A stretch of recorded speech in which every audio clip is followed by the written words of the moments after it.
그때 어떤 율법 교사가 일어서서 예수님을 시험하려고 말하였다. 스승님, 제가 무엇을 해야 영원한 생명을 받을 수 있습니까? 예수님께서 그에게 말씀하셨다. 율법에 무엇이라고 쓰여 있느냐? 너는 어떻게 읽었느냐? 그가 내 마음을 다하고 내 목숨을 다하고 내 힘을 다하고 내 정신을 다하여 주 너의 하느님을 사랑하고 내 이웃을 너 자신처럼 사랑해야 한다 하였습니다. 하고 대답하자 예수님께서 그에게 이르셨다. 옳게 대답하였다. 그렇게 하여라. 그러면 네가 살 것이다. 그 율법 교사는 자기가 정당함을 드러내고 싶어서 예수님께 그러면 누가 저의 이웃입니까? 하고 물었다. 예수님께서 응답하셨다. 어떤 사람이 예루살렘에서 예리코로 내려가다가 강도들을 만났다. 강도들은 그의 옷을 벗기고 그를 때려 초주검으로 만들어 놓고 가버렸다. 마침 어떤 사제가 그 길로 내려가다가 그를 보고서는 길 반대쪽으로 지나가 버렸다. 레위인도 마찬가지로 그곳에 이르러 그를 보고서는 길 반대쪽으로 지나가 버렸다. 그런데 여행을 하던 어떤 사마리아인은 그가 있는 곳에 이르러 그를 보고서는 가엾은 마음이 들었다. 그래서 그에게 다가가 상처에 기름과 포도주를 붓고 싸맨 다음 자기 노새에 태워 여관으로 데리고 가서 돌보아 주었다. 이튿날 그는 2 데나리온을 꺼내 여관 주인에게 주면서 저 사람을 돌보아 주십시오. 비용이 더 들면 제가 돌아올 때 갚아드리겠습니다. 하고 말하였다. 너는 이 3사람 가운데에서 누가 강도를 만난 사람에게 이웃이 되어 주었다고 생각하느냐? 율법 교사가 그에게 자비를 베푼 사람입니다. 하고 대답하자 예수님께서 그에게 이르셨다. 가서 너도 그렇게 하여라. 주님의 말씀입니다.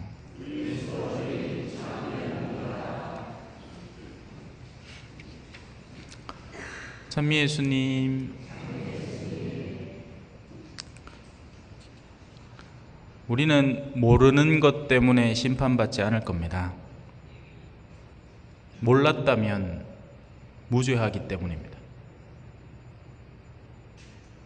교회에는 교회 법전이 있습니다. 신학생 때 여러 가지 과목을 배우지만 교회 법에 대해서도 잠깐이나마 배웁니다.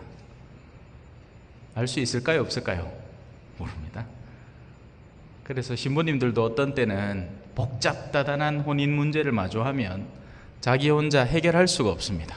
그래서 자기 동기나 아니면 아는 신부님 중에 법학자, 이제 법을 공부하신 신부님한테 전화를 걸어서 묻습니다. 이런 케이스가 있는데 어떡할까요? 하지만 구원이라는 문제는요, 복잡함에서 나오지 않습니다. 너무 단순한 겁니다. 구원이라는 문제는 여기 와 있는 저 꼬맹이들 있잖아요. 꼬맹이들의 마음 속에도 구원의 길이 들어 있습니다.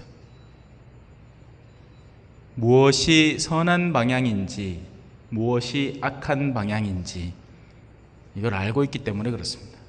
그런데 이런 순수하고 맑은 상태가 어른으로 변해가면서 복잡한 것들이 거기 끼어들고 군더더기가 붙으면서 어렵게 보이는 겁니다. 오늘 복음에도 이런 장면이 나오죠. 대표적으로 레위인, 사제, 그리고 사마리아인이 나옵니다. 그죠? 이스라엘의 역사를 조금만 알면 이 등급들을 이해할 수 있습니다. 레위인과 사제 등급은 그 자체로 엄청 존엄해 보이는 사람들의 등급을 말합니다. 신분, 계급, 상태를 말하죠. 반면 사마리아인은 역사 안에 이어오면서 둘이 철천지 원수가 되어 있는 이름만 들어도 사마리아인이다 하면 마치 우리 일정시대 때 일본 놈들 이렇게 얘기하는 것처럼 생각만 해도 이를 가는 그런 상태의 사람을 말합니다. 그래서 뒤에 이야기를 싹둑 잘라내고, 자, 3명 중에 1명 고르세요. 레위인, 사제, 사마리아인 하면 바보 아닌 다음이야 다들 아이고 레위인 좋지요, 사제 좋지요, 나도 그렇게 되고 싶지요 할 겁니다. 하지만 오늘 이야기를 듣고 나면 그 안에 이야기 속에 내재되어 있는 레위인과 사제는 비겁하고 이기적이고 또 저 나름의 시나리오를 또 만들어낼 수 있겠죠. 여기서는 다른 이야기는 전혀 나오지 않습니다. 하나 확실한 건 고통받고 있는 이를 외면하고 지나가 버렸다는 데 있습니다. 반면 우리가 이제 만약에 일본 놈이라고 할 만한 그냥 우리의 그런 감정 속에 내재되어 있는 막연한 적대감들, 마치 우리 정치 안에서도 마찬가지죠. 우리는 선을 딱 꺼놓고 우리 편 아니면 전부 다 죽일 놈들입니다. 근데 그런 사람이 정작 내가 괴로울 때 나에게 와서 도움을 주는 사람이 된다면, 그래서 무엇을 알고 있는가가 중요한 게 아닙니다. 여러분들은 이미 다 알고 있습니다. 무엇이 선한 일인지, 어디에 하느님의 뜻이 있는지 여러분은 이미 압니다. 하지만 문제는 하기 싫은 거죠. 하기 싫은 기라. 왜? 마음속에 그림은 그려볼 수 있지만 그 그림 속에 존재하는 실제가 여기에는 백지 상태인 겁니다. 있긴 있는데 뭐가? 하지만 내 가치체계 속에서의 가장 높은 곳은 뭐가 있을까요? 돈과 명예와 사람들의 칭찬과 외적 미모와 이런 것들이 잔뜩 들어있는 겁니다. 그래서 염색 하나 받으려고 미장원에 가서 몇 시간 앉아가 기다리가 막 염색하는 그 공을 들이기는 하지만 평일 성시간이 있다. 내가 왜 가는데? 그거는 그 맨날 가는 사람들이 가는 거야. 여러분의 영혼을 맑게 염색해 준대요. 에이, 그럴 게 어딨나? 머리가 이렇게 허연 머리가 새카맣게 변해야 이게 염색이고 이게 눈에 띄는 기고 이게 제대로 뭘 받은 거지. 영혼의 뭐 샤워를 받아, 영혼의 염색을 받아, 말도 안 되는 소리 하고 있는. 그래서 그 기준에 따라서 우리의 행동이 실천적이고 구체적으로 드러납니다.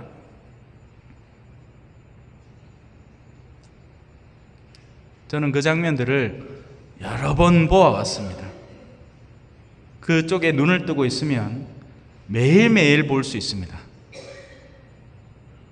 한 사람이 어디에 가치 기준을 두고 실행하고 행동하는가 하는 것은 뚜렷이 드러나는 일입니다. 우리는 모두 신자라는 이름을 달고 있습니다. 오늘 복음에 나오듯이 레위인이라는 이름 자체가 신앙인, 그리스도인, 가톨릭 신자라는 이름과 대비해도 다르지 않은 겁니다. 하지만 우린 정말 가톨릭 신자로 살고 있을까요?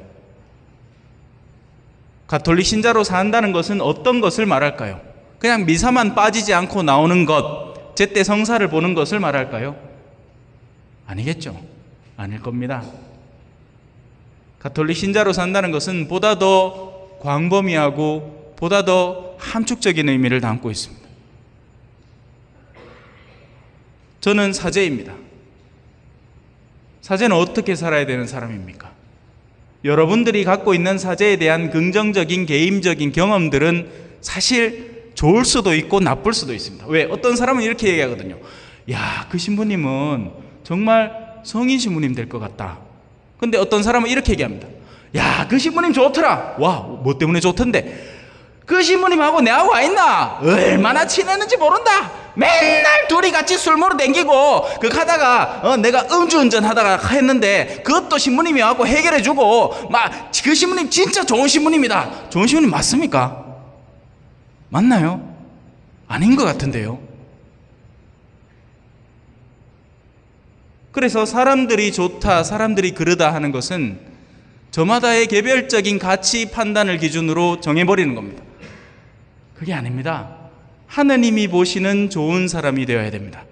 하느님이 보시는 좋은 사람이란 이 현세적인 가치관을 뛰어넘어서 영원의 시선을 두고 그 영원의 시선을 기준으로 심지어 현세를 포기하면서까지 살아가는 그런 사람을 좋다 하는 겁니다.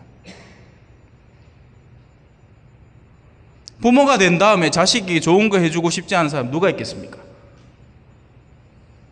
그래서 유산 물려주고 돈 잔뜩 마련해서 주고 손주 뭐 먹고 싶다 하면 사주고 다 해줍니다. 그건 심지어 동물들도 하는 일입니다. 개도 지 자식 이쁜 줄 알고요. 돼지도 지 새끼 이쁜 줄 압니다. 심지어 고슴도치도 자기 새끼들 안고는 어머야 니는 털이 참 비단결 같다 하겠죠. 하지만 자녀를 진정으로 사랑하는 이라면 그 자녀의 영원성을 함께 바라볼 겁니다. 그게 진짜 부모가 되는 겁니다. 그래서 가톨릭 교회에는 대모가 있죠. 물론 우리는 그걸 거의 형식적으로 해버리기 때문에 대부가 대자 안 돌보고 대모가 대녀 안 돌보는 경우가 너무나 많습니다. 누군지도 모릅니다.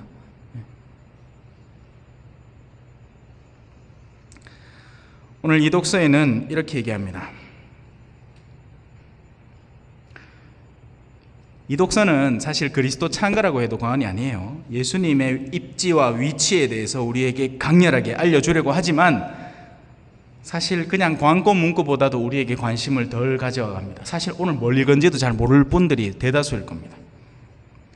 그리스도 예수님은 보이지 않는 하느님의 모상이시며 모든 피조물의 맞이이십니다. 다 읽지는 않을게요. 근데 그분이 십자가에 달려 있습니다. 현세적으로 실패한 사람, 사형 선고를 받은 사람, 죄인으로 취급받는 사람, 사람들에게 조리돌림 당한 사람, 무시당한 사람으로 우리 앞에 강렬하게 드러나 있습니다. 하지만 우리는 그걸 어떻게 느끼죠? 아무 느낌 별로 없습니다. 뭐 나한테 돈이 좀 되마 몰라. 우리야 이제 고3인데 서울대 가야 되는데 내가 성당 갖고 열심히 선앙당에 물 떠놓고 빌듯이 빌어가 학교 여주마 좋은 기고 그거 아닌다면은 신앙 내한테 아무 소용없습니다. 아닌 게 아니라 사실 다들 그렇게 살아가죠. 옛날에 교리교사를 하던 친구들이 지금 냉담을 하는데도 괜찮답니다. 그러니 우리는 저마다의 내적 가치의 무게감에 따라서 오를 수 있는 데까지 오르고 그게 아닌다면은 멈출 겁니다. 저마다 다 가진 달란트대로 있습니다. 하지만 올라야 마땅했던 사람들이 가라앉아 있을 때는 그것이 탓이 됩니다. 반면 여기 아래쪽에 있어야 되는 사람이 자기의 능력치를 훨씬 넘어서서 드높이 올라갈 때는 거기에 박수를 쳐줄 수 있는 겁니다. 눈에 보입니다. 저 신부가 피전 갔다 어디 막 돌았나 봐 하는 얘기를 도무지 알아들을 수가 없군. 그래요. 모쪼록 오늘 성경에 나오는 대로 실행해 보시길 바랍니다. 하느님을 가장 우선에 두고 사랑하시고요. 그 다음에 이웃도 조금 돌보고 그리고 난 뒤에 필요한 거 챙기십시오. 그래야 수순이 맞습니다. 그러지 않고 세상살이 때문에 신앙적 영역을 버려버리는 사람은 자기가 신자가 아니라면 상관이 없겠는데 내가 신앙인으로 살겠다라고 결심을 하고 그렇게 실행을 하면 나중에 큰 화를 입게 될 겁니다. 요즘 신부님들이 이런 얘기를 잘 안 합니다.